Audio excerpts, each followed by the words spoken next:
आज हम बात करेंगे सर्किट ब्रेकर्स के बारे में। तो आज हम जो है लो वोल्टेज, मीडियम वोल्टेज और हाई वोल्टेज सर्किट ब्रेकर्स के बारे में बात करेंगे और सर्किट ब्रेकर से रिलेटेड जो टर्म्स हैं उसके बारे में बात करेंगे जो कि नेम प्लेट में मेंशन रहता है। तो सर्किट ब्रेकर में जो मेन रहता है वो सबसे क्या है, सर्किट ब्रेकर एक स्विचिंग डिवाइस है जिसका काम क्या है, सर्किट को मेक और ब्रेक करना। तो नॉर्मली क्या होता है, सर्किट ब्रेकर सिस्टम में क्यों दिया जाता है, सर्किट ब्रेकर सिस्टम में दिया जाता है फॉर कंट्रोलिंग एंड प्रोटेक्टिंग। अगर सिस्टम मान लीजिए नॉर्मल ऑपरेशन के लिए है, आपको ब्रेकर को से आप कंट्रोल कर सकते हैं सर्किट को। अगर आपको उसको बंद करना है, चालू करना है, जब भी आपका रिक्वायरमेंट हो, as per requirement you can close and open the breaker to as per your requirement. फिर सेकंड क्या रहता है, अगर मान लीजिए आपके सिस्टम में कोई प्रॉब्लम आता है, ओवरकरंट हुआ, ओवरलोडिंग हुआ या शॉर्ट सर्किट कुछ हुआ, तो उस केस में सर्किट ब्रेकर को क्या करना है, ऑटोमेटिकली ऑन प्रोडक्शन रिले से जो कमांड आएगा उसका ऑटोमेटिकली उसको ट्रिप होना है। ट्रिप होने के बाद में फॉल्ट को आइसोलेट करना है। फॉल्ट जब आइसोलेट हो गया, फॉल्ट क्लियर हो गया, उसके बाद उसको हम फिर क्लोज करेंगे, तो फिर से उसको रिस्टोर करना है सिस्टम को। तो ये मेन काम है सर्किट ब्रेकर का। सर्किट ब्रेकर जो है नॉर्मली सिस्टम में और भी क्या क्या फायदे हैं, आपका एक सिस्टम रिलायबिलिटी बढ़ती है क्योंकि जो फॉल्टी पार्ट है वो डिस्कनेक्ट हो जाएगा, बाकी rest of the power system आपका हेल्दी चलता रहेगा। ह्यूमन सेफ्टी के लिए बहुत ज़रूरी है और आपका इलेक्ट्रिकल इक्विपमेंट के सेफ्टी के लिए बहुत ज़रूरी है। सर्किट ब्रेकर में मान लीजिए क्या होता है, सर्किट ब्रेकर में आपका एक मूविंग कॉन्टैक्ट होता है, एक आपका फिक्स कॉन्टैक्ट होता है। मूविंग कॉन्टैक्ट जो है वो as per the requirement move करता है, मूव होने से जो है ब्रेकर क्लोज होगा और दूसरे डायरेक्शन में होगा, ओपन का कमांड जाएगा तो ओपन होगा। उसमें आपका जो है एक मेन कॉन्टैक्ट होता है, एक आर्किंग कॉन्टैक्ट होता है। तो आपका जब कॉन्टैक्ट मेक होता है तो पहले आर्किंग कॉन्टैक्ट लगेगा, देन मेन कॉन्टैक्ट लगेगा। फिर जब आपका कॉन्टैक्ट ओपन होगा तो पहले मेन कॉन्टैक्ट ओपन होगा, फिर उसके बाद आर्किंग कॉन्टैक्ट में ओपन होगा। तो आपका जो मेन आर्क प्रोड्यूसिंग वो कहाँ पे होता है, आर्किंग कॉन्टैक्ट के पास होता है। तो आर्किंग कॉन्टैक्ट इसीलिए आपका हैवी बनाया जाता है, उसका मटेरियल ऐसा बनाया जाता है कि आर्किंग से वो कॉन्टैक्ट खराब ना हो। फिर आपका आर्किंग जो है जो हो रही है during opening of the breaker, उसको आप क्वेंच कैसे कर रहे हैं, एयर से कर रहे हैं, ऑयल से कर रहे हैं, कि वैक्यूम में कर रहे हैं, कि एसएफसी के थ्रू कर रहे हैं, उसके हिसाब से आपका ब्रेकर डिजाइन रहता है कि वो एयर सर्किट ब्रेकर है, कि वैक्यूम सर्किट ब्रेकर है, कि एसएफसी सर्किट ब्रेकर है। उस हिसाब से उसका फिर जो है डिफाइन करते हैं कि ब्रेकर किस सिस्टम का है, किस टाइप का ब्रेकर लगा है। फिर आप जब ब्रेकर में देखेंगे तो ब्रेकर में नॉर्मली क्या रहता है, आपका वोल्टेज रेटिंग एक मेंशन रहता है, करंट रेटिंग मेंशन रहता है। तो करंट रेटिंग जैसे मेंशन है कि ब्रेकर मान लीजिए 800 एम्पियर का है, कि 2000 एम्पियर का है, कि 5000 एम्पियर का है, तो उसका क्या मतलब रहता है कि ब्रेकर जो है ये इतना आरएमएस करंट, इतना जैसे 5000 एम्पियर लिखा है तो 5000 एम्पियर करंट आरएमएस वैल्यू का ब्रेकर के थ्रू कंटिन्यूअस अगर फ्लो कर रहा है तो ब्रेकर का जो करंट कैरिंग पार्ट्स है वो बिना हीट हुए उस करंट को कंटिन्यूअस कैरी कर सकता है। तो ये हो जाता है ब्रेकर का करंट रेटिंग। फिर ब्रेकर में एक दूसरा जो इम्पोर्टेंट फैक्टर है क्या है, वोल्टेज रेटिंग। वोल्टेज रेटिंग मतलब कितने वोल्टेज रेटिंग में आपको ब्रेकर को इंस्टॉल करना है। 415 का करना है तो 415 वोल्ट रेटिंग का ब्रेकर लगाएंगे। 6.6 पे लगाना है तो 6.6 के भी वोल्टेज रेटिंग का लगाएंगे। 33 का लगाना है तो 33 के भी वोल्टेज रेटिंग का लगाएंगे। क्यों? क्योंकि उतना उसको इंसुलेशन को विथस्टैंड करना है। वोल्टेज रेटिंग का दूसरा एक और मीनिंग क्या निकलता है, वोल्टेज रेटिंग अगर आप करेंगे तो उसमें लिखा रहता है it's a function of the circuit breaker's ability to quench the arc. Internal arc जो प्रोड्यूस होता है during opening of the breaker, जो ब्रेकर को जब हम ओपन करते हैं जो आर्क प्रोड्यूस होता है उसको भी उसको क्वेंच करना है। That is also called as the voltage rating of the circuit breaker. तो जब हम सर्किट ब्रेकर में वोल्टेज रेटिंग की बात करते हैं तो हमको टोटल कितने टाइप की वहाँ पे वोल्टेज रेटिंग दिखाई देती है, वहाँ पे हमको टोटल 4 टाइप की वोल्टेज रेटिंग दिखाई देती है सर्किट ब्रेकर में। जब हम देखेंगे क्या क्या रहता है, आपका एक वहाँ पे मेंशन रहता है नॉर्मल वोल्टेज, फिर आपका एक क्या रहता है हाईएस्ट सिस्टम वोल्टेज, एक आपका क्या लिखा रहता है power frequency with stand voltage, और एक आपका क्या लिखा रहता है इम्पल्स वोल्टेज।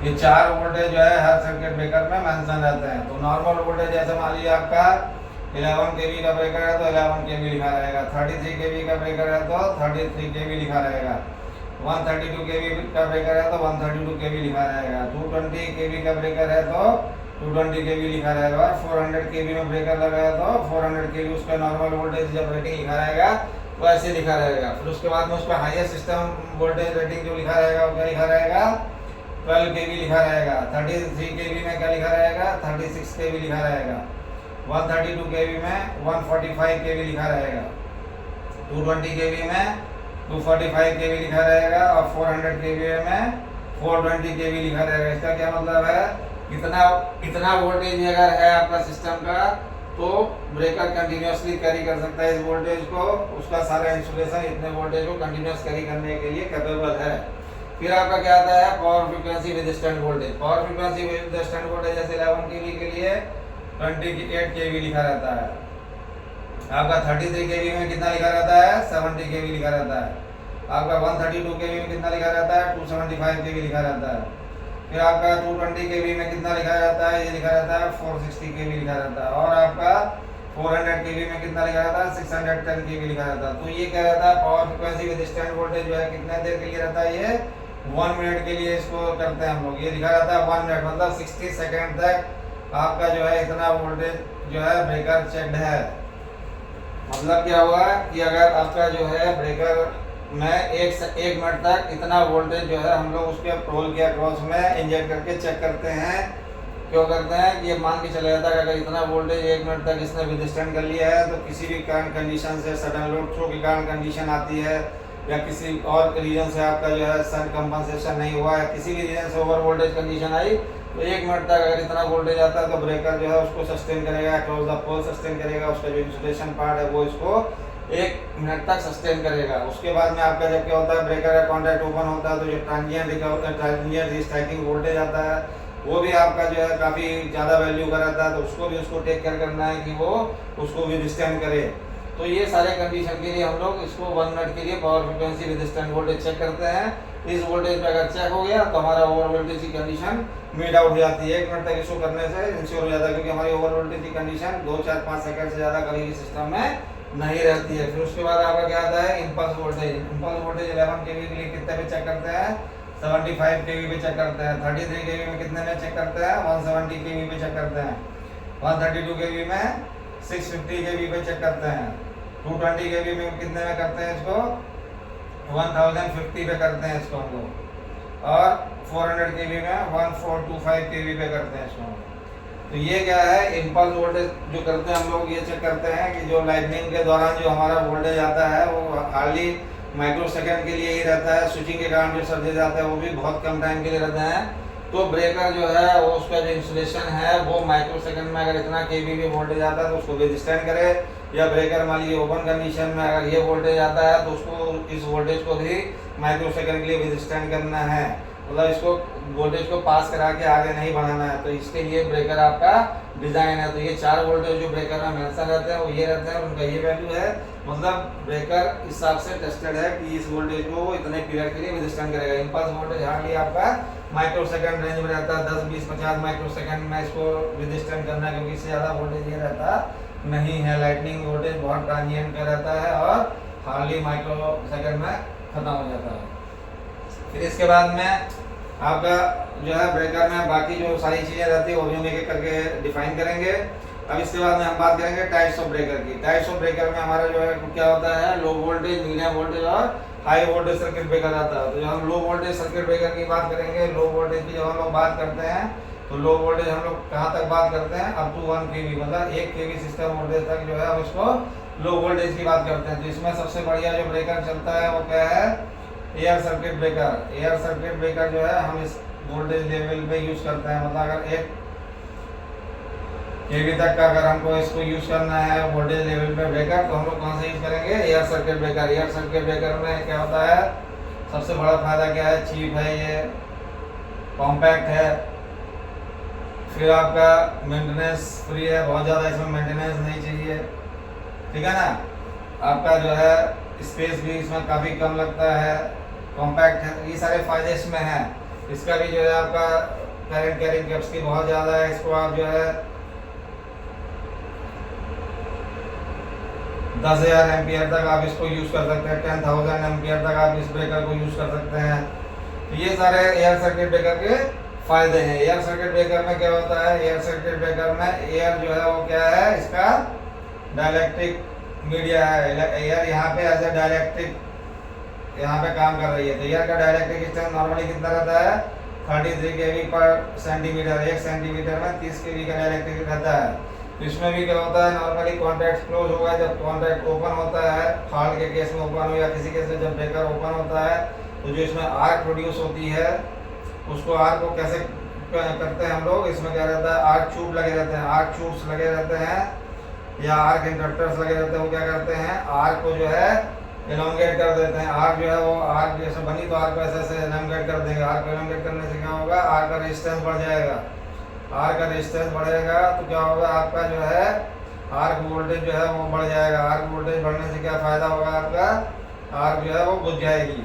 तो इसमें जो है क्या है, एयर यूज़ होती है एज ए आर्क क्वेंचिंग के लिए। इसमें एयर ही यूज़ करते हैं, मतलब जो एयर के सराउंडिंग एयर है वही इसमें यूज़ होती है फॉर क्वेंचिंग ऑफ आर्क। जो आर्क बनी उसको क्वेंच करेगा एयर। इसमें क्या है, air as a dielectric media है। तो इसमें क्या होता है, एयर के केस में जब हम लोग हाई वोल्टेज में जाते हैं तो हाई वोल्टेज में एयर जो है, जब जो आर्क प्रोड्यूस होती है वो एयर क्वेंच भी कर सकती है, नहीं भी क्वेंच कर सकती, तो उसके कॉन्टैक्ट्स खराब हो जाते हैं। एयर के केस में अगर मान लीजिए जैसे हाई वोल्टेज में जाते हैं तो रेट ऑफ स्ट्राइकिंग जो है वो काफ़ी ज़्यादा रहता है, तो उसको टेक केयर करने के लिए जो है एयर सफिशिएंट नहीं है।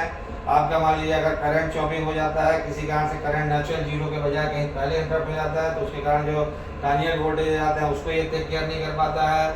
तो ये सारे जो है इशूज इसमें रहते हैं एयर के केस में। इसलिए एयर सर्किट ब्रेकर को नॉर्मली हम लोग लिमिट कहाँ तक करके रखते हैं, 1 kV तक। अगर इससे हमको ज़्यादा जाना है तो फिर हम लोग एयर ब्लास्ट सर्किट ब्रेकर में जा सकते हैं और बाकी सर्किट ब्रेकर में जा सकते हैं। लेकिन आज के डेट में ये सारे ब्रेकर्स ऑब्सोलीट हो चुके हैं। पहले ये सारे ब्रेकर चलते थे, आज के डेट में ये ब्रेकर नहीं है। केवल एयर सर्किट ब्रेकर हम लोगों ने कहाँ तक लिमिट करके रखा है, 1 kV तक। पुराने सर्किट ब्रेकर में आपको कहीं कहीं एयर सर्किट ब्रेकर 11 kV तक भी दिख जाएगा, लेकिन उनका साइज जो है वो शॉर्ट सर्किट करंट रेटिंग जो है वो जैसे 40 kA या 60 kA चाहिए, उस रेटिंग में ये ब्रेकर्स अवेलेबल नहीं हो पाते थे। फिर आपका जो है दूसरा क्या आता है, दूसरा क्या आता है मीडियम वोल्टेज सर्किट ब्रेकर। जो मीडियम वोल्टेज सर्किट ब्रेकर है आपका, medium voltage circuit breaker, medium voltage circuit breaker जो है वो किस रेंज में रहता है, मीडियम वोल्टेज सर्किट ब्रेकर आपका रेंज रहता है 1 kV से लेके आपका 7 to 2.5 kV तक। ये जो है रेंज क्या है, मीडियम वोल्टेज का रेंज है। फिर उस रेंज में कौन कौन से सर्किट ब्रेकर सबसे बढ़िया रहता है, VCB जो है और SF6 है। ये 2 ब्रेकर इस रेंज में अवेलेबल रहते हैं।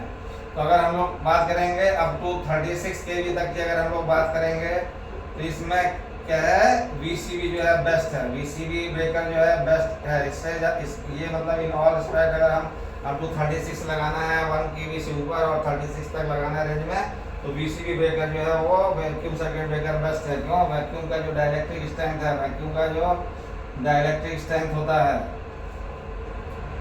वो क्या होता है, 8 टाइम्स जो है मोर देन एयर रहता है। एयर से जो है 8 टाइम्स ज़्यादा रहता है ये, और 4 टाइम्स जो है मोर देन SF6। तो SF6 से भी इसका डाइलेक्ट्रिक स्ट्रेंथ बहुत ज़्यादा रहता है। इसका फायदा क्या रहता है कि आपका आर्क क्वेंचिंग प्रॉपर्टी भी इसकी बहुत बढ़िया है। इसका सबसे बड़ा प्लस पॉइंट क्या है कि इसमें आप जो है मतलब फ्रिक्वेंट ऑपरेशंस कर सकते हैं। वैक्यूम सर्किट ब्रेकर में आपको अगर फ्रिक्वेंट ऑपरेशन करना है उसके लिए भी वैक्यूम सर्किट ब्रेकर बहुत बढ़िया है। कैपेसिटेंस स्विचिंग के लिए भी वैक्यूम सर्किट ब्रेकर बहुत बढ़िया है। तो ये सारे इसकी प्लस पॉइंट है। डाइलेक्ट्रिक स्ट्रेंथ बढ़िया होने से क्या होता है, इसका जो फिक्स कॉन्टैक्ट और मूविंग कॉन्टैक्ट के बीच में गैप है वो भी काफ़ी कम रहता है। जैसे अगर हम 11 के भी सर्किट ब्रेकर की बात करें तो इसमें टोटल ट्रेवल कितना होता है 7 mm, मतलब इसमें सिर्फ मूविंग कॉन्टैक्ट और फिक्स कॉन्टैक्ट के बीच में गैप जो रहता है 7 mm ± 1 mm रहता है। अगर 33 kV की बात करेंगे हम लोग तो उसमें जो है 23 mm ± 1 mm रहता है। इतना ट्रेवल में ही इसका काम हो जाता है, इतने में ही ये जो है आर्क को क्वेंच कर लेता है, इतने में उसका डाइलेक्ट्रिक स्ट्रेंथ मेंटेन हो जाता है। मतलब 23 mm गैप में 33 kV का वोल्टेज मेंटेन हो जाता है। तो वैक्यूम सर्किट ब्रेकर अगर हम लोग बात करेंगे तो इस रेंज में सबसे बढ़िया ब्रेकर बोला जाता है कि वैक्यूम सर्किट ब्रेकर। इसको आप इंडोर भी लगा सकते हैं, आउटडोर भी लगा सकते हैं। वैक्यूम सर्किट ब्रेकर जो है वो आपका नॉर्मली इसमें सिर्फ एक जो रहता है वैक्यूम चेक करने का जो रहता है, जैसे इसमें वैक्यूम आपका जो रहता है वैक्यूम इंटरप्टर्स के अंदर जो वैक्यूम रहता है वो 10⁻⁻⁶ kg/cm² के रेंज में रहता है। हाई वैक्यूम रहता है तो आपको ये वैक्यूम इंश्योर करना है। अगर इसको इंश्योर करने के लिए फिजिकल भी चेक कर लेते हैं। वैक्यूम इंटरप्टर्स को आप जो है जो आपका कंबाइंड मैकेनिज्म RYB का उसको निकाल दीजिए मैकेनिज्म से, और आप पोल का जो है प्रेशर चेक करिए। अगर प्रेशर सही मिलता है, दबाने में आपको काफ़ी सफिशिएंट प्रेशर लग रहा है तो इसका मतलब वैक्यूम इंटैक्ट है। नहीं लग रहा है तो वैक्यूम हो सकता है आपका ड्रॉप हो गया हो तो उसको फिर आपको कैसे चेक करना पड़ेगा, उसके लिए आपको हाई वोल्टेज इंजेक्शन से और दूसरे तरीके से आपको इंश्योर करना पड़ेगा कि आपका वैक्यूम इंटैक्ट है कि नहीं है। वैक्यूम सर्किट ब्रेकर की बात करें, अगर हम इसको बोलते हैं कि 132 केवी 220 केवी में क्यों यूज़ करते हैं, उस केस में हमको क्या करना पड़ेगा, जो वैक्यूम इंटरप्टर्स हैं इसको हमको सीरीज में कई सारे इंटरप्टर्स लगाने पड़ेंगे इस वोल्टेज के लेवल पे लाने के लिए। एक इसका एक ड्रॉबैक है, तो उससे क्या होगा, कॉस्ट भाग जाएगा। उस टाइप के ब्रेकर्स बहुत कम बनते हैं तो वो अनइकोनॉमिकल हो जाएगा। और एक सबसे बड़ा प्रॉब्लम क्या आता है, जब हाई वोल्टेज की बात करते हैं तो हाई वोल्टेज में कॉन्टैक्ट्स के अक्रॉस में जब हाई वोल्टेज आता है तो स्ट्रे कैपेसिटेंस बहुत ज़्यादा आता है। स्ट्रे कैपेसिटेंस रहने से क्या होता है, आपका डाइलेक्ट्रिक स्ट्रेंथ जो है वो वैक्यूम का कम हो जाता है। वैक्यूम का डाइलेक्ट्रिक स्ट्रेंथ कम होने से जो वैक्यूम की प्रॉपर्टी थी आर्क पंचिंग की और सारी जो प्रॉपर्टी है ये हाई डाइलेक्ट्रिक स्ट्रेंथ की, ये प्रॉपर्टी कम हो जाती है। इसलिए वैक्यूम सर्किट ब्रेकर को हम लोग हाई वोल्टेज में नॉर्मली अवॉइड करते हैं यूज़ करने के लिए। फिर आपका तीसरा जो सर्किट ब्रेकर आता है वो कौन सा आता है, हाई वोल्टेज सर्किट ब्रेकर। तो जब हम लोग हाई वोल्टेज सर्किट ब्रेकर की बात करते हैं तो हाई वोल्टेज सर्किट ब्रेकर में हम लोग किस रेंज में बात करते हैं, जब हम लोग हाई वोल्टेज सर्किट ब्रेकर की बात करते हैं, high voltage circuit breaker, high voltage circuit breaker कहाँ से आता है आपका 72.5 केवी से लेके 765 केवी तक। इस रेंज में जो ब्रेकर आएगा वो कौन सा आएगा, हाई वोल्टेज सर्किट ब्रेकर। इस लेवल पे सबसे बढ़िया ब्रेकर कौन सा है, SF6 सर्किट ब्रेकर जो है सबसे बढ़िया है। इस ब्रेकर को ही आप सारे जगह यूज़ करते हैं हम लोग। क्यों, क्योंकि ब्रेकर जो SF6 गैस है, SF6 गैस में जो फील्ड रहती है उसका हाई थर्मल स्टेबिलिटी रहती है। थर्मल स्टेबिलिटी उसका बहुत बढ़िया है। उसका जो है आर्क पंचिंग प्रॉपर्टी जो है वो सबसे बेस्ट है, मतलब हाई वोल्टेज पे जो है आर्क पंचिंग प्रॉपर्टी है ये है। गैस जो है काफ़ी स्टेबल है। फिर आपका जो है इनर्ट गैस है, मतलब ये जो SF6 गैस है ये काफ़ी फ़ायदेमंद है। इसकी जो है कूलिंग प्रॉपर्टीज बहुत अच्छी है। तो ये सारे इसके SF6 गैस के फ़ायदे हैं, जिसके चलते हम लोग क्या करते हैं, SF6 गैस सर्किट ब्रेकर को हम लोग हाई वोल्टेज में यूज़ करते हैं। ठीक है ना। तो SF6 गैस जो है वो आपका इसमें कॉन्टैक्ट्स जो रहता है उसके बीच में SF6 गैस हम लोग फिल करते हैं। SF6 गैस में सिर्फ सबसे हमको इम्पोर्टेंट क्या पैरामीटर है, SF6 गैस का प्रेशर। SF6 गैस का जो प्रेशर है वो हमारे लिए सबसे इम्पोर्टेंट है। ये रहना चाहिए 6.5 kg पर सेंटीमीटर स्क्वायर रहना चाहिए। किसी में ये 7 kg पर सेंटीमीटर स्क्वायर भी रहता है। तो ये प्रेशर आपको मेंटेन करना है। इसको हम लोग कैसे मॉनिटर करते हैं, हमारे पास एक डेंसिटी मॉनिटर लगा रहता है ब्रेकर में। इस डेंसिटी मॉनिटर का काम क्या है, इस प्रेशर को 20 डिग्री सेंटीग्रेड के रिस्पेक्ट में 6.5 इसको हम लोग मेंटेन करते हैं। इसको ये वॉच करता रहता है। अगर आपका मान लीजिए प्रेशर जो है SF6 गैस प्रेशर अगर ये लेस देन 5.5 kg आ गया, लेस देन 5.5 kg आ जाएगा तो क्या करेगा, ये अलार्म जनरेट करेगा और आपके सिस्टम में अलार्म आएगा लो गैस प्रेशर का। तो लो गैस प्रेशर का अलार्म आ गया तो इसका मतलब क्या है कि अब आपको ब्रेकर के अंदर गैस फिल करना है। लो गैस प्रेशर हुआ, इसका मतलब क्या हुआ है कि ब्रेकर के अंदर कहीं ना कहीं कुछ लीकेज है जिसके चलते आपका गैस लॉस हुआ है और आपको इसको मेकअप करना है। तो आप लोग क्या करेंगे, हम लोग क्या करेंगे, इसमें रनिंग में इसको जो है इसमें SF6 गैस सिलेंडर से इसमें गैस फिल करेंगे और फिर हम इसको रिक्वायर्ड प्रेशर 6.5 kg मेंटेन करेंगे तो ये अलार्म रिसेट हो जाएगा।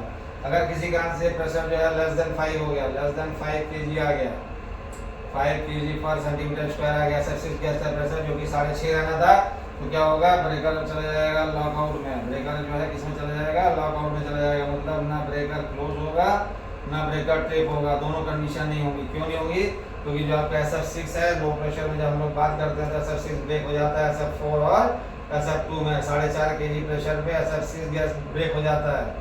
तो हम लोग इसको जब क्या करेगा, जब SF6 गैस ब्रेक हो गई तो आपका SF6 की जो हम लोगों ने अभी सारी प्रॉपर्टीज बताई थी, सारी प्रॉपर्टीज खत्म।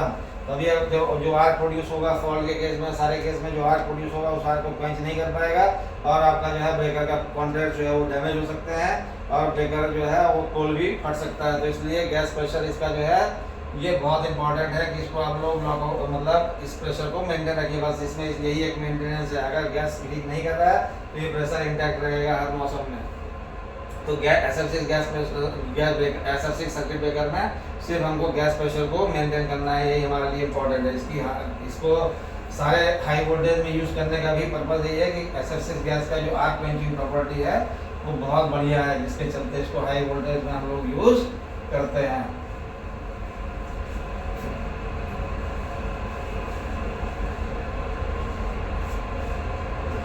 इसके बाद में जैसे हम लोग देखते हैं 400 kV वगैरह में या 765 में, उसमें हम लोग रेजिस्टेंस डैम्पिंग रेजिस्टेंस वगैरह लगाते हैं, वो एक अलग चीज़ है। वो मतलब एसएफसी सर्किट ब्रेकर ही है, लेकिन उसमें डैम्पिंग रेजिस्टर वगैरह लगाते हैं ताकि आग जो है दोबारा रिस्ट्राइक न करे, आग के रेजिस्टेंस को जो है बढ़ाना रहता है। ये सारी चीज़ें फिर हम लोग बाद में बात करेंगे, लेकिन आपको जस्ट बता दें कि हाई वोल्टेज की जब बात करेंगे तो हम लोग सिर्फ हमारे पास एक ही ऑप्शन है, that is SFC circuit breaker.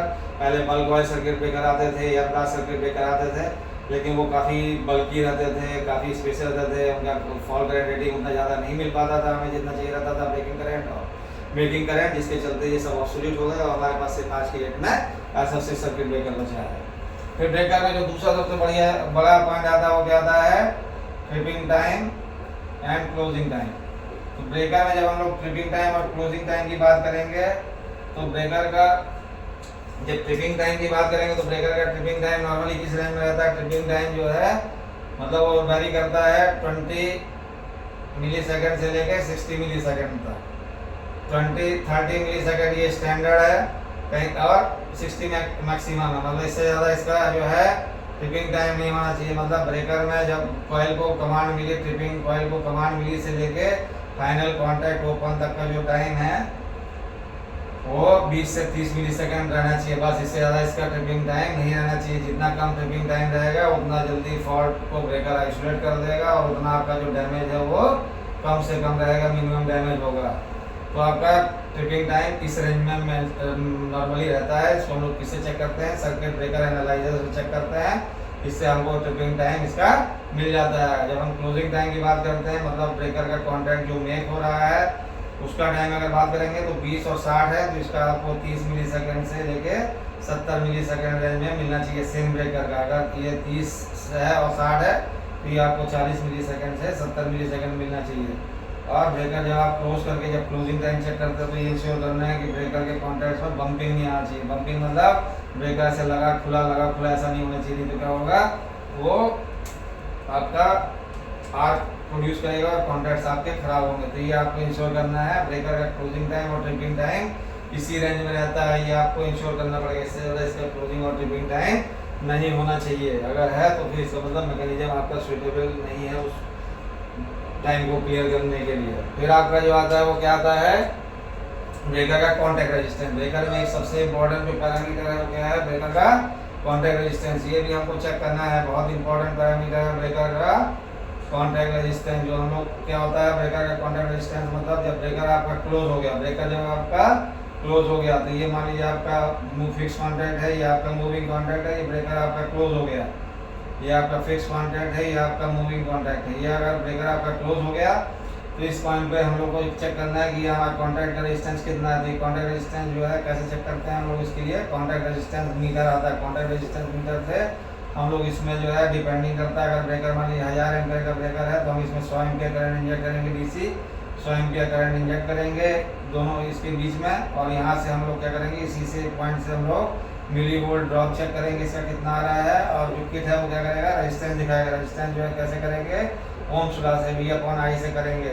तो कितना वोल्टेज ड्रॉप हुआ, कितना हमने करंट इंजेक्ट किया, तो ये कितना मिलना चाहिए हमको, नॉर्मली 10 माइक्रो ओम से लेके 20 माइक्रो ओम, बस इससे ज़्यादा नहीं मिलना चाहिए। दोनों इस ब्रेकर के जब ब्रेकर क्लोज है इस कॉन्टैक्ट पे इससे ज़्यादा हमको रेजिस्टेंस नहीं मिलना चाहिए। अगर इससे ज़्यादा रेजिस्टेंस मिल रहा है तो हमारा ड्रॉप ज़्यादा होगा, कॉन्टैक्ट के क्रॉस में हीट जनरेट करेगा, वोल्टेज ड्रॉप ज़्यादा आएगा। क्यों, क्योंकि अगर हम लोग बात करते हैं I/R/T तो क्या होगा, अगर मान लीजिए आपका ब्रेकर 2000 एम्पीयर का है तो 2000 × 2000 इंटू आपका रेजिस्टेंस मान लीजिए 10 माइक्रो है तो 10 × 10⁻⁶। 1 घंटे की अगर बात करें तो कितना हो जाएगा, 4 × 10⁻⁶ मल्टीप्लाई बाई 10⁻⁶ इंटू 10 इंटू 1, ये आपका कितना आएगा, 40 वाट आ गया। 40 वाट का आपका जो है कॉन्टैक्ट के क्रॉस में यहाँ पे लॉस हो रहा है। अगर यही मान लीजिए 10 के बजाय 40 माइक्रो हो जाएगा तो ये कितना हो जाएगा, 160 वाट का लॉस हो जाएगा। अगर ये 80 हो गया तो ये आपका 320 वाट का, तो जितना ज़्यादा ये होगा उतना ज़्यादा आपका हीट वहाँ पे प्रोड्यूस करेगा वाट लॉसेस के कारण, और उतना ज़्यादा आपका वहाँ पे कॉन्टैक्ट के क्रॉस में वोल्टेज ड्रॉप होगा। तो आपको ये इंश्योर करना है कि आपका जो है ब्रेकर का कॉन्टैक्ट रेजिस्टेंस 10 से 20 माइक्रो ओम के रेंज में ही रहना चाहिए। अगर इससे ज़्यादा है तो फिर आपको ब्रेकर का कॉन्टैक्ट को चेक करने की जरूरत है, कहीं कॉन्टैक्ट में फिटिंग तो नहीं आ गई, या तो आपका ऑपरेटिंग मैकेनिज्म सही है कि नहीं है। फिर इसके बाद में आपका जो अगला आता है ब्रेकर में जो मेंशन रहता है वो क्या मेंशन रहता है ब्रेकर में, ब्रेकर का ड्यूटी साइकिल, ब्रेकर में ड्यूटी साइकिल मेंशन रहता है। क्या ड्यूटी साइकिल है तो नॉर्मली कैसे मेंशन रहता है 0.3 सेकेंड, फिर आपका जो है CO, फिर आपका मेंशन रहता है 3 मिनट, फिर आपका मेंशन रहता है CO। मतलब यहाँ पे ब्रेकर आपका ओपन हो रहा है, फिर ये आपका जो है डेड टाइम दिखाता है कि डेड टाइम है ब्रेकर का, ये फिर आपका क्लोज, फिर ओपन, फिर आपका ये बोलता है रिक्लेम टाइम, और ये आपका क्या बोलता है फिर आपका क्लोज फॉलोड बाय ओपन। तो इसका क्या मतलब है, ये ड्यूटी साइकिल की जरूरत कब पड़ती है, ये नॉर्मल ब्रेकर में ड्यूटी साइकिल मेंशन रहता है कि ब्रेकर का जो ऑपरेटिंग मैकेनिज्म है, ब्रेकर का जो कॉन्ट्रैक्ट्स है वो इस ड्यूटी साइकिल के लिए मतलब इस ड्यूटी साइकिल को विदस्टैंड कर सकते हैं। ये ड्यूटी साइकिल की जरूरत कब पड़ती है, जब हमारे ब्रेकर में ऑटो रिक्लोजर फीचर है। अगर ऑटो रिक्लोजर फीचर है ब्रेकर में तब इस साइकिल की जरूरत पड़ेगी, नहीं इस साइकिल की जरूरत नहीं पड़ेगी। तो इसमें क्या होता है कि मान लिया आपका सिस्टम सही चल रहा था, ब्रेकर क्लोज पोजीशन में है, किसी कारण से फॉल्ट हुआ, ब्रेकर में यहाँ पे जो है रिले से ट्रिपिंग कमांड आया, तो क्या होगा 30 मिलीसेकंड में आपका ब्रेकर ओपन होना चाहिए। 30 मिलीसेकंड ब्रेकर ओपन हो जाएगा। साथ साथ जैसे यहाँ पे ट्रिपिंग कमांड आएगा ब्रेकर के लिए, उसी समय ऑटो रिक्लोजर जो है वो रिले में इनिशिएट हो जाएगा। फिर क्या करेगा, ब्रेकर ओपन हो गया, ओपन 30 मिलीसेकंड में होने के बाद 300 मिलीसेकंड तक ब्रेकर जो है ओपन ही कंडीशन में रहेगा। उसके बाद में ऑटो रिक्लोजर के थ्रू ब्रेकर में जो है क्लोजिंग कमांड जाएगा। ब्रेकर अगर मान लीजिए अगर ब्रेकर जो है फॉल्ट क्लियर हो गया, ट्रांजिएंट नेचर का फॉल्ट था, फॉल्ट क्लियर हो गया तो ब्रेकर यहाँ पे क्लोज हो जाएगा और आपका ब्रेकर क्लोज में ही रहेगा। अगर मान लीजिए फॉल्ट क्लियर नहीं हुआ किसी रीजन से, तो ब्रेकर फिर फॉल्ट को फिर कर रहा है तो ब्रेकर फिर ओपन हो जाएगा, रिले के थ्रू कमांड आएगी तो ब्रेकर ओपन हो गया। ब्रेकर ओपन होने के बाद में अगर सिंगल शॉट ऑटो रिक्लोजर है, एक ही बार ऑटो रिक्लोजर कमांड जा रहा था तो ब्रेकर यहीं से फिर मैनुअल मोड में चला जाएगा, लॉकआउट में चला जाएगा। अगर मान लीजिए मल्टी शॉट रिक्लोजर है तो इसके बाद फिर ब्रेकर 3 मिनट तक रिक्लेम टाइम लेगा, मतलब यहाँ पे ब्रेकर का स्प्रिंग चार्ज होगा। यहाँ पे ब्रेकर जो है वो क्या करेगा, आपका जो आपका डायरेक्ट्रिक है उसको मेंटेन करेगा, सारा कुछ करेगा, क्योंकि यहाँ पे ब्रेकर में फॉल्ट में ब्रेकर क्लोज हुआ है तो 3 मिनट तक ये रेस्ट रहेगा। रेस्ट करने के बाद फिर जो है मल्टी शॉट ऑटो रिक्लोजर के तो फिर क्लोजिंग कमांड जाएगा। फिर ब्रेकर क्लोज अगर हो गया, वेल एंड गुड, क्लोज हो गया तो फिर ये साइकिल रिपीट हो सकती है। अगर नहीं क्लोज हुआ, फॉल्ट परसिस्ट कर रहा था तो ब्रेकर फिर से ओपन हो जाएगा, और ब्रेकर जैसे ही ओपन होगा इसके बाद क्या होगा, ब्रेकर मैनुअल मोड में चला जाएगा। जो ऑटो रिक्लोजर इनिशिएट जो यहाँ पे इनिशिएट हुआ था ये हट जाएगा, ब्रेकर मैनुअल मोड में से। अब ब्रेकर आपको जब भी ब्रेकर क्लोज करना है तो आपको कैसे करना है, मैनुअल कमांड देके ब्रेकर को क्लोज करना है। ब्रेकर में जो है वो ऑटो से क्लोज नहीं होगा। तो ये होता है ब्रेकर का ड्यूटी साइकिल। इसकी जरूरत कब पड़ती है, जब आपका ब्रेकर में ऑटो रिक्लोजर फीचर है। अगर ऑटो रिक्लोजर फीचर नहीं है तो इस ब्रेकर की इस साइकिल की जरूरत उस ब्रेकर में नहीं है। फिर आपका क्या आता है, नॉर्मली ब्रेकर में क्या रहता है, ब्रेकिंग करंट, मेकिंग करंट, और आपका तीसरा क्या देता है, मेकिंग शॉर्ट टाइम करंट, ये ब्रेकर में देता है। तो ब्रेकिंग करंट या शॉर्ट सर्किट ब्रेकिंग करंट एक ही है, मेकिंग करंट या शॉर्ट सर्किट मेकिंग करंट एक ही है। तो ब्रेकिंग करंट क्या होता है, ब्रेकिंग करंट की जब हम बात करते हैं तो ये क्या है, सिमेट्रिकल ब्रेकिंग करंट है। सिमेट्रिकल ब्रेकिंग करंट की बात करते हैं, सिमेट्रिकल करंट है ये। ब्रेकिंग करंट मतलब सिमेट्रिकल करंट है। इस सिमेट्रिकल करंट कैसे आता है, जो हम लोगों ने बताया था जब हम लोग फॉल्ट कैलकुलेशन की बात कर रहे थे कि ये 3 अगर फेज हैं, आर वाई बी फेज है आपके 3, तो अगर हमने डायरेक्ट शॉर्ट सर्किट कर दिया, इस समय जो हम फॉल्ट होता है इस समय जो मैक्सिमम करंट फ्लो करेगा that is called symmetrical breaking current. इस सिमेट्रिकल ब्रेकिंग करंट की बात हम यहाँ पे कर रहे हैं। ब्रेकर जैसे ही मेंशन रहता है, ये कहाँ से कहाँ तक मेंशन रहता है, 8 किलो एम्पियर से लेके आरएमएस से लेके 100 किलो एम्पियर आरएमएस तक ये हो सकता है। मतलब किसी भी ब्रेकर में 8 किलो एम्पियर आरएमएस हो सकता है, किसी में 100 किलो एम्पियर आरएमएस हो सकता है। ये किस पे डिपेंड करता है, ये इस पे डिपेंड करता है कि आपके सिस्टम का फॉल्ट करंट कितना। मान लीजिए आपका सारा सिस्टम का फॉल्ट करंट 3.7 किलो एम्पियर है मान लीजिए, तो आप क्या करेंगे, 8 किलो एम्पियर का ब्रेकर लगाएंगे। इससे क्या होगा, आपका कॉस्टिंग कम होगा। अगर आपको 40 किलो एम्पियर का ब्रेकर लगा देंगे इस फॉल्ट करंट के लिए तो आपका कॉस्ट ब्रेकर का ज़्यादा हो जाएगा। तो ये आपको कहाँ से निकल के आता है कि सिमेट्रिकल ब्रेकिंग करंट कितना चूज करना है। आपके सिस्टम का सिमेट्रिकल जब आपने फॉल्ट करंट कैलकुलेट किया था उस समय फॉल्ट करंट कितना निकल के आया, उस हिसाब से फिर आपको इस ब्रेकर की सिमेट्रिकल ब्रेकिंग करंट की रेटिंग डिफाइन करनी है। ये सिमेट्रिकल ब्रेकिंग करंट वो जो ब्रेकर जब सिमेट्रिकल ब्रेकिंग करंट को क्लियर करता है, अगर मान लीजिए आपका 8 kilo ampere symmetrical breaking current है, या आपका मान लीजिए 40 किलो एम्पियर आरएमएस का ब्रेकिंग करंट है, तो इस करंट को जो ब्रेकर क्लियर कर लेगा। मान लीजिए फॉल्ट हुआ, ये आपका सिस्टम है, ये ब्रेकर आपका लगा हुआ है, यहाँ पे ऐसे लोड को फीड कर रहा था, कहीं बस को फीड कर रहा था, यहाँ पे मान लीजिए फॉल्ट हो गया। ये फॉल्ट करंट का मैग्नीट्यूड अगर मान लीजिए 36 किलो एम्पियर है, तो इस फॉल्ट करंट को क्लियर कर दिया ब्रेकर। यहाँ पे इस फॉल्ट करंट को देखा और ब्रेकर जो है ओपन हो गया 30 मिली सेकेंड में, मान लीजिए जो भी इसका ट्रिपिंग टाइम था। तो क्या हुआ, ब्रेकर जो है इस फॉल्ट करंट को क्लियर कर दिया। मतलब ये क्या कहलाएगा, ब्रेकर का ब्रेकिंग कैपेसिटी कहलाएगा, कि मतलब ब्रेकर ने इस फॉल्ट करंट को क्लियर कर दिया। तो ये ब्रेकर की ब्रेकिंग कैपेसिटी मतलब क्या है कि ब्रेकर की ब्रेकिंग कैपेसिटी क्या होती है कि ब्रेकर ने फॉल्ट होने पे फॉल्ट को क्लियर कर दिया at given recovery voltage and specified condition. जो भी कंडीशन रहे, लो पावर फैक्टर की कंडीशन रहे, लो करंट की कंडीशन रहे, हाई करंट की कंडीशन रहे, जितनी भी कंडीशन हो सकती है, कैपेसिटर स्विचिंग कैपेसिटर लोड की कंडीशन रहे, तो जितनी भी कंडीशन है उस कंडीशन में ब्रेकर ने उस करंट को ब्रेक कर दिया, तो उससे उसकी ब्रेकिंग कैपेसिटी निकल के आ जाएगी, ब्रेकर की ब्रेकिंग कैपेसिटी कितनी है। तो इसमें हम लोग जब बात करते हैं ब्रेकिंग करंट की, तो इसको हम लोग क्या करते हैं, जैसे हमारा मान लीजिए फॉल्ट होता है, किसी भी सिस्टम में फॉल्ट होता है, तो उसमें क्या होता है, ट्रांजिएंट सब ट्रांजिएंट स्टेट होता है, ट्रांजिएंट स्टेट होता है और स्टेडी स्टेट होता है। तो जब सब ट्रांजिएंट स्टेट होता है उस समय क्या होता है, ये सब ट्रांजिएंट स्टेट जो है 1 से 2 साइकिल रहता है, 1 से 2 साइकिल तक ही रहता है। तो इस समय क्या होता है, करंट जो है सबसे ज़्यादा रहता है, सबसे ज़्यादा रहता है। मतलब इसमें क्या रहता है, आपका एक एसी कंपोनेंट रहता है और एक आपका डीसी कंपोनेंट रहता है, एसी कंपोनेंट और डीसी कंपोनेंट। तो जो हम लोग सिमेट्रिकल ब्रेकिंग करंट की बात करते हैं वो हम लोग क्या करते हैं, एसी कंपोनेंट की बात करते हैं। तो एसी कंपोनेंट जो फॉल्ट हुआ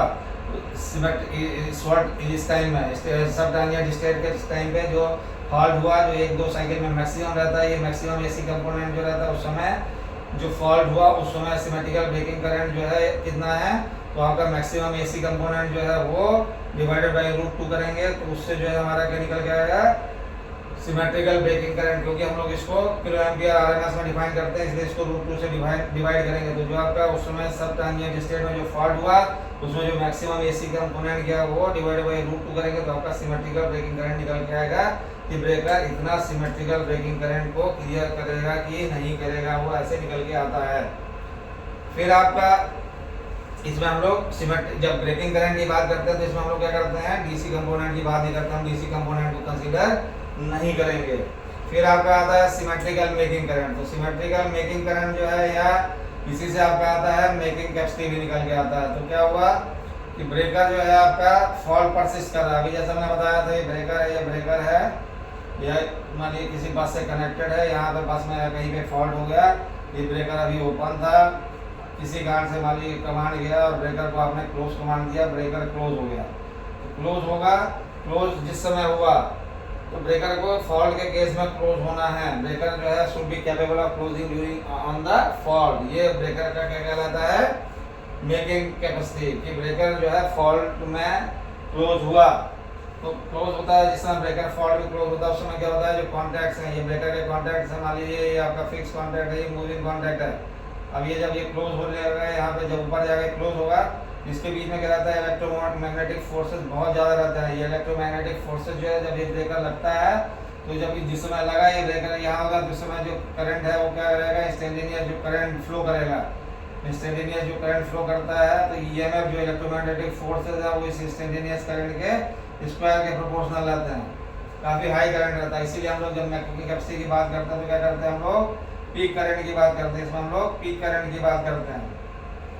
और इसमें हम लोग जैसे उसमें क्या हुआ, ब्रेकिंग करंट की बात कर रहे थे तो हम लोग इसमें केवल सिमेट्रिकल ब्रेकिंग करंट की बात कर रहे थे। जब मेकिंग करंट की बात करते हैं तो इसमें हम लोग क्या करते हैं, पीक करंट लेते हैं। तो सिमेट्रिकल ब्रेकिंग करंट अगर मान लीजिए किसी ब्रेकर का 40 किलो एम्पियर आरएमएस था, तो 40 किलो एम्पियर मल्टीप्लाई बाई √2 करेंगे, तो इसमें कितना आ जाएगा, मान लीजिए 40 है, या इसको मान लीजिए 1 मान के चलते, फॉर एग्जांपल 1 है, 1 टाइम था ब्रेकिंग करंट, तो 1.414 हो जाएगा ये पीक करंट, इसका ब्रेकिंग करंट का इतना हो गया 1.414 टाइम्स। अब इसके बाद क्या होता है, जब हम लोग ब्रेकिंग करंट कैपेसिटी की बात करते हैं तो इसमें हम लोग क्या करते हैं, असिमेट्रिकल कंपोनेंट की बात करते हैं। हम लोग इसमें असिमेट्रिकल लेते हैं, जैसे मैं सिमेट्रिकल लिया था तो केवल हम लोग एसी कंपोनेंट की बात किए थे, असिमेट्रिकल लेते हैं तो इसमें हमको एसी भी बात करना है और डीसी भी बात करना है।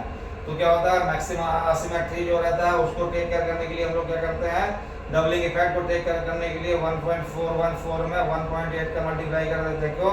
क्योंकि इसमें नॉर्मली डीसी कंपाउंड जो है वो 80% के रेंज में रहता है, तो 1.8 से मल्टीप्लाई कर देते हैं इसको हम लोग, तो क्या होता है 2.55 टाइम्स ऑफ ब्रेकिंग करंट आ जाता है। मतलब अगर मान लीजिए आपका ब्रेकिंग करंट किसी ब्रेकर का 40 किलो एम्पियर है आरएमएस, तो उस ब्रेकर का कितना लिखा रहेगा, मेकिंग ये ब्रेकिंग करंट अगर मान लीजिए है तो मेकिंग करंट कितना लिखा रहेगा 100 किलो एम्पियर आरएमएस लिखा रहेगा।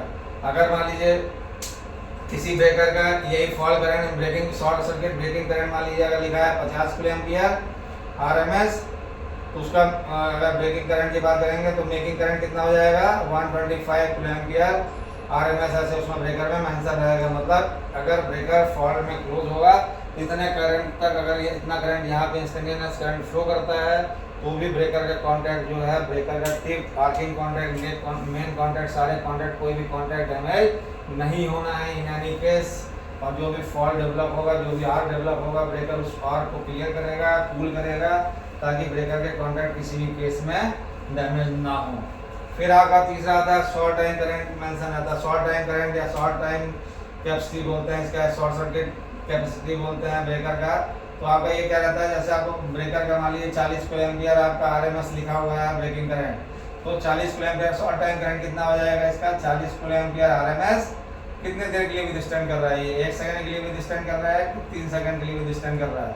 अगर मान लीजिए 50 kilo ampere RMS breaking current लिखा है इसका, मान लीजिए 50 किलो एम्पियर ब्रेकिंग करंट है इसका आरएमएस, तो ये 50 किलो एम्पियर आरएमएस जो है 1 सेकंड के लिए विथस्टैंड कर रहा है कि 3 सेकंड के लिए विथस्टैंड कर रहा है। तो ये शॉर्ट टाइम करंट है, मतलब ब्रेकर इतना करंट इतने देर के लिए विथस्टैंड कर सकता है। अगर 40 किलो एम्पियर 3 सेकंड लिखा है तो ये ब्रेकर के थ्रू, अगर ब्रेकर का मान लीजिए ब्रेकर का फिक्स कॉन्टैक्ट है, ये मूविंग कॉन्टैक्ट ये जुड़ गया है यहाँ पे, ये फिक्स कॉन्टैक्ट है और ये मूविंग कॉन्टैक्ट है, अगर ये लगा हुआ है कॉन्टैक्ट, तो इस केस में अगर मान लीजिए यहाँ पे कहीं पे फॉल्ट हो गया, कुछ हो गया, अगर इतना करंट फ्लो कर रहा है 50 किलो एम्पियर मान लीजिए ब्रेकर का रेटिंग है, 50 kilo ampere RMS current flow कर रहा है, अगर 3 सेकंड की रेटिंग है और ये करंट मान लीजिए 2.8 सेकंड तक भी फ्लो करता है, तो किसी भी केस में ब्रेकर का कॉन्टैक्ट डैमेज नहीं होना है, क्योंकि ब्रेकर इतने रेटिंग के लिए डिजाइन है।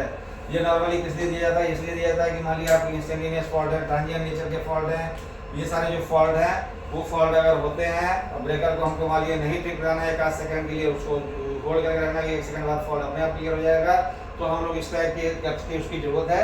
इतना करंट अगर ब्रेकर के कॉन्टैक्ट के थ्रू फ्लो करे तो ब्रेकर के कॉन्टैक्ट में किसी भी प्रकार की कोई प्रॉब्लम ना आए। ये कहलाता है ब्रेकर का शॉर्ट टाइम करंट रेटिंग या शॉर्ट सर्किट करंट रेटिंग। फिर इसके बाद में जब हम बात करेंगे ब्रेकर में एक आता है एंटी पंपिंग रिले। तो एंटी पंपिंग रिले ब्रेकर में, ये भी ब्रेकर के प्रोटेक्शन के लिए है। एंटी पंपिंग रिले भी जो है वो क्या काम करता है, मान लीजिए आपका ये क्लोजिंग कॉइल है, ब्रेकर का क्लोजिंग कॉइल है, इसके पैरेलल में यहाँ पे क्या करते हैं कि एंटी पंपिंग रिले हम लोग लगा देते हैं, उसकी कॉइल आती है। तो क्या होता है, मान लीजिए आपका ये कमांड आ रहा है, मान लीजिए 110 वोल्ट का आपका डीसी का सिस्टम है, यहाँ से ये आपका मान लीजिए टीएनसी या किसी भी स्विच के थ्रू यहाँ से कमांड आती है, तो ये क्या करेगा सीरीज में यहाँ पे आपका एक एंटी पंपिंग रिले का कॉन्टैक्ट देगा, एक स्प्रिंग चार्जिंग का कॉन्टैक्ट देगा, और ये आपका एक ऑक्सिलरी कॉन्टैक्ट ऑफ ब्रेकर का ऑक्सिलरी कॉन्टैक्ट रहेगा, एक आपका ये स्प्रिंग चार्जिंग का रहेगा, और यहीं से क्या करता है टैपिंग यहाँ से लेके ऐसे लेगा, यहाँ पे स्प्रिंग चार्जिंग का कॉन्टैक्ट रहेगा, यहाँ पे उसका एक सीलिंग कॉन्टैक्ट रहेगा इसका एंटी पंपिंग का, और यहाँ पे आ जाएगा ये स्प्रिंग चार्जिंग। अब क्या होगा कि ब्रेकर जो है अभी मान लीजिए आपका यहाँ से टीएनसी से कमांड आया है स्प्रिंग चार्ज, तो ये एनसी रहेगा, ये एनओ रहेगा, और आपका एंटी पंपिंग के लिए अभी पिकअप नहीं है तो ये एनसी रहेगा। ब्रेकर अभी ओपन कंडीशन में है तो ऑक्सिलरी कॉन्टैक्ट एनसी रहेगा। यहाँ से आपने कमांड दिया, ब्रेकर यहाँ पे क्लोज हो गया, ब्रेकर आपका क्लोज हो गया। क्लोज होने के बाद में क्या होगा, अगर मान लीजिए किसी कारण से टीएनसी से या किसी और पैरेलल पाथ से क्लोजिंग कमांड परमानेंट आ रहा है, तो क्या होगा, अभी आपका स्प्रिंग चार्जिंग जैसे ही ब्रेकर क्लोज होगा, स्प्रिंग चार्जिंग वाला कॉन्टैक्ट एनओ हो जाएगा, ये वाला कॉन्टैक्ट एनओ हो जाएगा। अभी क्या होगा, मान लीजिए परमानेंट कमांड आ भी रहा है, मान लीजिए कि एंटी पंपिंग रिले नहीं भी लगा रहता, तो आपका क्या होता है ब्रेकर को कमांड नहीं जाता, क्योंकि ब्रेकर जो है आपका अभी ओपन क्लोज हो गया, तो ये वाला कॉन्टैक्ट ब्रेकर का, ये वाला जो कॉन्टैक्ट है ये एनओ हो चुका है, ये वाला स्प्रिंग चार्जिंग जो है एनओ रहेगा, जैसी स्प्रिंग चार्जिंग हो जाएगी ये भी एनसी हो जाएगा। मान लीजिए आपका नहीं रहता तब की बात कर रहे हैं, तो क्या होगा, अभी ब्रेकर सही चल रहा है, मान लीजिए यहाँ पे जो ब्रेकर कहीं से कहीं चल रहा था, ब्रेकर किसी फॉल्ट हुआ, ब्रेकर अब क्या होगा, फॉल्ट होगा तो ट्रिपिंग कॉइल जो है वो ट्रिपिंग कॉइल एक्ट हो जाएगी, ब्रेकर ओपन हो जाएगा। जैसे ही ब्रेकर ओपन होगा क्या होगा, ये वाला कॉन्टैक्ट लग जाएगा।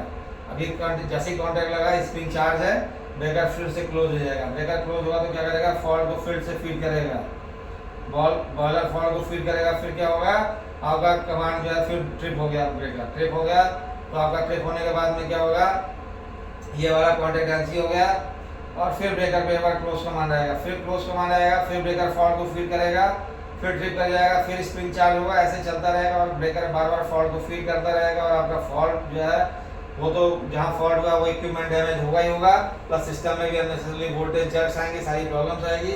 उसको अवॉइड करने के लिए क्या करते हैं हम लोग, यहाँ पे एक एंटी पंपिंग रिले लगा देते हैं। स्प्रिंग चार्जिंग के थ्रू इसका एक कॉन्टैक्ट आता है। जैसे ब्रेकर आपका क्लोज होगा, स्प्रिंग डिस्चार्ज हो जाएगा, ये वाला कॉन्टैक्ट एनो हो जाएगा, ये वाला कॉन्टैक्ट एनसी हो जाएगा। आपका ये एंटी, अगर यहाँ से कमांड किसी कारण से परमानेंट आ रही है तो एंटी पंपिंग रिले पिकअप हो जाएगा और ये वाला कॉन्टैक्ट परमानेंट एनो रहेगा। और ये तब तक एनो रहेगा जब तक कि आपकी ये कमांड यहाँ से चली नहीं जाती। जैसे ये कमांड जाएगी, आपका कमांड चली गई, ये वाला कॉन्टैक्ट एनसी में रहेगा, ये कॉइल यहाँ से सर्किट यहाँ से वोल्टेज नहीं आएगा, एंटी पंपिंग रिले आपका ड्रॉप हो जाएगा और आपका फिर से सारा सर्किट ये वाला हेल्थी हो जाएगा। तो क्या होगा, अगर आपका ड्यूरिंग फॉल्ट होता है तभी ये बहुत काम का है, नहीं तो क्या होगा, फॉल्ट होगा, ब्रेकर बार बार क्लोज करेगा, फॉल्ट को फीड करेगा, फॉल्ट के कारण आपका सिस्टम में डिस्टर्बेंस क्रिएट करेगा और आपका इक्विपमेंट को डैमेज करेगा। तो उसके प्रोटेक्शन के लिए हम लोग क्या करते हैं, एंटी पंपिंग रिले लगाते हैं। फिर उसके बाद में आपका आता है ब्रेकर में ऑपरेटिंग क्लास। ब्रेकर में क्या देता है, ऑपरेटिंग क्लास। ब्रेकर में ऑपरेटिंग क्लास कैसे मेंशन रहता है आपका, M1, M2, E1, E2, C1, C2 ऐसे मेंशन रहता है। तो ये क्या है, ये दोनों आपका रहता है मैकेनिकल एंड्योरेंस, मतलब मैकेनिकली ब्रेकर कितना मजबूत है, ब्रेकर का मैकेनिज्म, सारी चीज़ें ब्रेकर की कितनी मजबूत हैं। अगर M1 दे रहा है तो मतलब क्या है, 2000 ऑपरेशन के लिए ब्रेकर डिजाइन है। M2 है मतलब ब्रेकर 10,000 ऑपरेशन के लिए डिजाइन है। अगर ब्रेकर को आप 10,000 बार मैकेनिकली क्लोज ओपन करते हैं तो क्या होगा, ब्रेकर जो है उसके जो मैकेनिज्म है उसमें कोई भी मेजर मेंटेनेंस की ज़रूरत नहीं है। ब्रेकर जो है मेंटेनेंस फ्री होकर 10,000 ऑपरेशन तक आराम से चलेगा बिना किसी दिक्कत के। अगर M1 है तो 2000 ऑपरेशन तक बिना किसी मेजर मेंटेनेंस के चलेगा।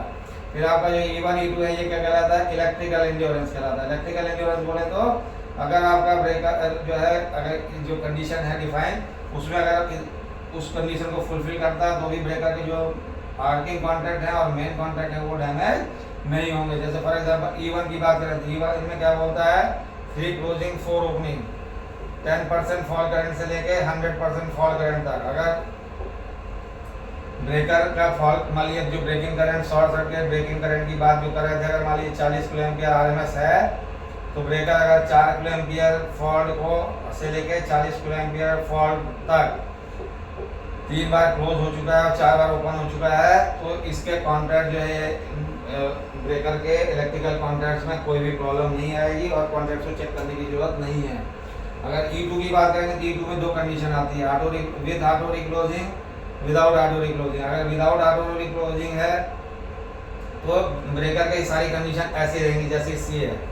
अगर विद ऑटो रिक्लोजिंग है तो इसमें क्या रहता है, आपका 126 जो है आपका ओपन देता है, 126 बार ब्रेकर आप ओपन कर सकते हैं और आप 130 बार आप जो है ब्रेकर ओपन कर सकते हैं और जो है 26 बार ब्रेकर क्लोज कर सकते हैं। अगर आपका फॉल करंट जो है 10% गया है, अगर मान लीजिए 40 किलोमीटर का है तो 4 किलो एम्पियर तक अगर फॉल करंट जाता है तो आप 130 बार ब्रेकर को ओपन 26 बार क्लोज कर सकते हैं 10% और 30% फॉल करंट में। अगर एक फॉल करंट मान लीजिए 60% चला गया किसी कारण से तो आप जो है कितना कर सकते हैं, 4 क्लोज 8 ओपन ऑपरेशन कर सकते हैं। अगर मान लीजिए 4 क्लोज और 6 ऑपरेशन कब आएगा, जब आपने 100% फॉल्ट हुआ। अगर मान लीजिए ब्रेकर का 40 किलो एम्पियर फॉल करंट चला गया और 40 किलो एम्पियर को ब्रेकर 4 बार क्लोज हो गया, इस फॉल करंट में मेकिंग करंट, मतलब अगर 40 किलो एम्पियर ब्रेकिंग करंट है तो 100 किलो एम्पियर इसका मेकिंग करंट होगा। तो 100 किलो एम्पियर में 4 बार ब्रेकर क्लोज हो गया और 40 किलो एम्पियर में 6 बार ब्रेकर ओपन हो गया है तो इसके बाद में आपको इतने तक आपको कुछ नहीं करना। अगर इससे ज़्यादा ब्रेकर ऑपरेशन करता है तो आपको फिर ब्रेकर के कॉन्टैक्ट्स को चेक करने की जरूरत है। इससे यहाँ तक आपके ब्रेकर का कॉन्टैक्ट सही रहेगा, आप जब कॉन्टैक्ट रेजिस्टेंस और सारी चीज़ चेक करेंगे तो आपको सही मिलेगा अगर ब्रेकर E2 का है तो। फिर इसके बाद आपका C1 C2 क्या कहलाता है, ये रीस्ट्राइकिंग के लिए देता है। ब्रेकर में रीस्ट्राइकिंग हो सकती कि नहीं हो सकती, C1 में बोलता है कि अगर आपका मान लीजिए 3 बार आपने जो है ऑपरेशन किया तो 2 बार सक्सेस होगा, 1 बार रीस्ट्राइकिंग के चांसेस हैं। तो इसको C1 को कहाँ यूज़ करते हैं हम लोग? इनफ्रीक्वेंट स्विचिंग में यूज़ करते हैं, जहाँ पे फ्रीक्वेंट स्विचिंग की जरूरत नहीं है, कभी कभार करना है, महीने में 1 बार करना है, 2 महीने में 1 बार करना है, मान लीजिए केबल की स्विचिंग करनी है, ट्रांसमिशन लाइन की स्विचिंग करनी है, इन सब स्विचिंग में अगर मान लीजिए फ्रीक्वेंट नहीं करनी है, कभी कभार करनी है, साल में 2-4 बार ही करनी है, तो आप C1 में जा सकते हैं। इसमें आपको जो है रीस्ट्राइकिंग के चांसेस लेस रहते हैं, लेस रीस्ट्राइकिंग है। और C2 में जाएंगे तो ये क्या होता है? फ्रीक्वेंट आप कर सकते हैं, इसमें फ्रीक्वेंट स्विचिंग कर सकते हैं। आपको ट्रांसफर लाइन की, केबल की, या आपको मान लीजिए कैपेसिटर बैंकिंग की फ्रीक्वेंट स्विचिंग करनी है तो आपको C2 कैटेगरी में जाना है। इसमें जो है वेरी लेस रीस्ट्राइकिंग के चांसेस रहते हैं, मतलब इसमें रीस्ट्राइकिंग के चांसेस ना के बराबर रहते हैं। एक आध बार कर सकता है लेकिन चांसेस नेग्लिजिबल रहते हैं। तो हम लोग क्या करते हैं, जब भी ब्रेकर सेलेक्ट करते हैं तो normally P2 M2 C2 category वाले लेते हैं, ताकि आपका ब्रेकर जो है वो रिलायबल रहे और मिनिमम मेंटेनेंस के साथ में आपका लॉन्ग लाइफ परफॉर्म करे। ये ब्रेकर में क्या कहलाता है? ऑपरेटिंग क्लास या ऑपरेशन क्लास ब्रेकर का ये कहलाता है। फिर इसके बाद में ये ब्रेकर में जो है और क्या देता है? IP क्लास देता है। इंडोर ब्रेकर है, अगर मान लीजिए इंडोर ब्रेकर्स हैं, आउटडोर ब्रेकर तो ये नहीं रहता है। इंडोर ब्रेकर की बात करेंगे तो इंडोर ब्रेकर में क्या करता है? IP क्लास मेंशन करता है। IP क्लास मतलब कैसे लिखा रहता है ब्रेकर में? देखिए नॉर्मली IP2X और IP4X ये 2 मेंशन करता है। विद इंक्लोजर, विदाउट इंक्लोजर की कंडीशन में देता है। इंक्लोजर के अंदर एक प्रोटेक्शन, इंक्लोजर के बाहर से एक प्रोटेक्शन। तो IP2X से मतलब पहला वाला जो प्रोटेक्शन हम लोगों को पता है किसके अगेंस्ट में है? डर्ट एंड डस्ट, डर्ट के लिए और डस्ट के लिए है। और दूसरा वाला किसके लिए है? वाटर के लिए है। तो जैसे आपका 2 लिखा है तो 2 कितने के लिए है? मतलब 2 अगर लिखा है मतलब काफ़ी बड़ा पार्टिकल जा सकता है। 2 तक है मतलब आपका 25 mm तक के पार्टिकल इसके अंदर जा सकते हैं। आप 25 mm की कोई चीज़ इसके अंदर 2 से कुछ भी जा सकता है। 4 लिखा है तो आपका जो है 2.5 mm तक का जो है आपका पार्टिकल इसके अंदर जा सकता है, या कोई भी आइटम इसके अंदर जा सकता है।